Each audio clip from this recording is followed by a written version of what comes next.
Sinner responds to Zverev's accusations. Hours after Alexander Zverev's claims about supposed preferential treatment toward him and Carlos Alcaraz, the Italian remained calm but firm, delivering a statement that sounded more like a lesson than a defense. "Carlos and I don't make the courts. It's not our decision. We try to adapt to every situation, and every week the conditions are a little different."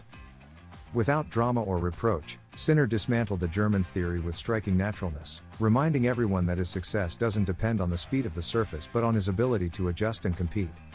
"I've played great tennis on faster courts too," he added. "I don't make the courts, I just try to play my best wherever I have to. And that's all." It was a short response, but full of meaning. Without seeking controversy, the Italian drew a clear line between those who complain and those who adapt. His tone, calm yet firm, reinforced an idea that seems to define his character. In modern tennis, the ones who survive aren't those who protest the most, but those who understand that every surface is just another challenge. With those words, Sinner didn't just respond to Zverev, he sent a message to the entire circuit. Zverev denounces favoritism toward Alcaraz and Sinner. Alexander Zverev has stirred controversy in Shanghai with explosive and contentious statements. "I hate that all the courts are the same. The tournaments want to benefit Sinner and Alcaraz." The German, after reaching the round of 16 at the Masters 1000, harshly criticized what he sees as a deliberate strategy by organizers to favor the two dominant players of the moment. His argument, the homogenization of surfaces, with courts becoming increasingly slower, which according to him eliminates the historical differences between tournaments and makes things easier for Alcaraz and Sinner. Zverev isn't inventing anything. Data shows that Shanghai has indeed reduced the speed of its courts this year, leaving Canada and Cincinnati as the last bastions of fast hard surfaces.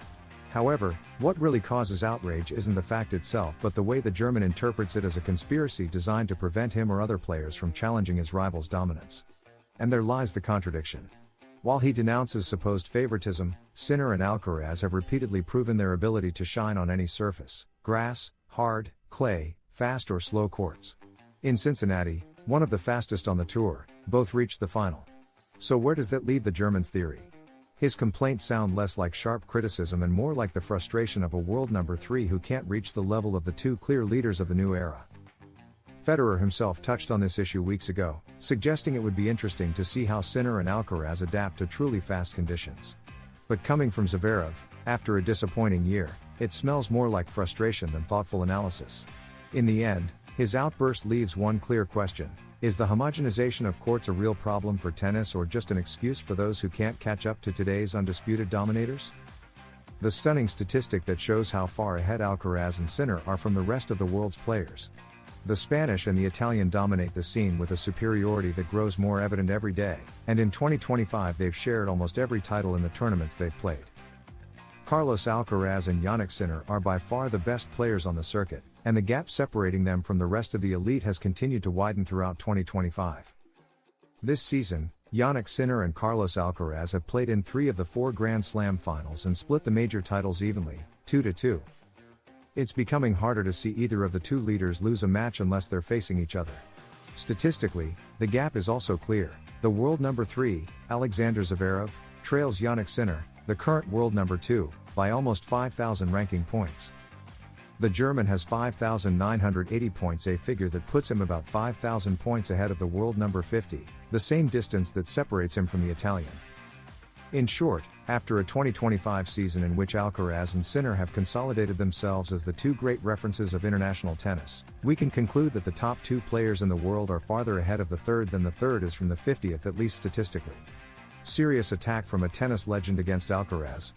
Carlos Alcaraz is going through one of those moments where on-court talent blends with off-court debate. After winning the US Open, playing in the Laver Cup, and triumphing at the ATP 500 in Tokyo, the Mercian decided to take a break and withdraw from the Shanghai Masters 1000, a decision he justified by pointing to the relentless demands of the calendar, which, he argued, gives players no rest. His words sparked debate within the circuit, but the harshest response came from a respected voice, Renee Stubbs, former world number 1 in doubles and current analyst, who bluntly called him out for being inconsistent. "I find it funny because, as much as I appreciate Carlos, lately I've seen him sign up for almost every exhibition in December from New Jersey to Saudi Arabia, passing through Miami. How can he criticize the official calendar and at the same time fill his schedule with million-dollar private commitments?" Stubbs said. She was referring specifically to the so-called Six Kings Slam in Saudi Arabia. a luxury tennis exhibition bringing together several top stars. While it offers no ATP points, it does involve travel, training, and extra competition, precisely the things Alcaraz says he wants to reduce. The contrast, according to the Australian, is obvious, criticizing the ATP for an overloaded schedule while simultaneously accepting exhibitions that consume time and energy, albeit with financial rewards. The controversy leaves an underlying question: where does the circuit's responsibility end and the players begin when it comes to managing one's schedule? Supporters of Alcaraz argue that a 21-year-old has every right to enjoy the moment, choose his commitments, and take advantage of his superstar status, while critics claim that his statements lose credibility if they don't align with his actions. The truth is that Alcaraz's influence now goes far beyond the court, and every move from a title to an exhibition feeds a debate that transcends his tennis, the eternal tug-of-war between entertainment, business, and the physical toll of elite sport. Saudi Arabia goes all out again with the Six Kings Slam, the $1 million tournament Alcaraz will play. Saudi Arabia will once again host the Six Kings Slam, the most lucrative tennis exhibition in the world. From October 15 to 18, Riyadh will welcome the top 5 players in the ATP rankings as part of the Riyadh season, a festival of sports and entertainment funded by the Saudi Public Investment Fund. In this second edition, which awards $1 million to each participant, Carlos Alcaraz will return to the Saudi capital seeking to claim the grand prize, a $6 million payout for the winner of the Six Kings Slam. The Mercian won't be the only star in the lineup. Joining him will be Italian Jannik Sinner, champion of the first edition, Serbian Novak Djokovic, German Alexander Zverev, Briton Jack Draper, and American Taylor Fritz. These three replace Rafael Nadal, Holger Rune, and Daniil Medvedev, who took part in the inaugural edition alongside Sinner, Alcaraz, and Djokovic.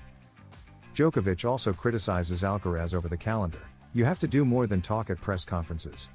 There are more and more exhibitions, the same number of tournaments, Masters 1000 events that now last a week longer, and virtually no breathing room in the calendar.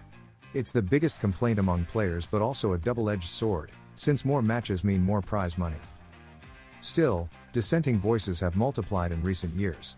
Alcaraz, like many others, has spoken out, but Djokovic now says it's time for action. "I see many players talking about tournament obligations to earn bonuses. Yet they also sign up for many exhibitions, so it's all a bit contradictory. There's a strong monopoly in tennis decision-making that's been built over decades, and many people don't want to change that. What I can say is that players aren't united enough," the Serb explained. Djokovic's comments came during the Shanghai Masters 1000, which Alcaraz withdrew from to rest, shortly after the Spaniard announced exhibitions with Fonseca in Miami and his participation in the Six Kings Slam, also a non-official event. It's worth noting that, except for the Madrid Masters 1000, Alcaraz has barely missed any tournaments this season. Djokovic went a step further in his speech, indirectly targeting Alcaraz. "We complain, but we don't invest the time and effort needed to change things. The top players must get involved, truly understand how everything works, and do more than just talk at press conferences. I know it from experience," the Serbian concluded. Alcaraz responds to the criticism. After his withdrawal from the Shanghai Masters, the Mercian didn't stay silent and came forward to explain his decision. Many accused him of avoiding pressure, but Carlos was firm. His priority is to take care of his body and mind to keep competing at the highest level.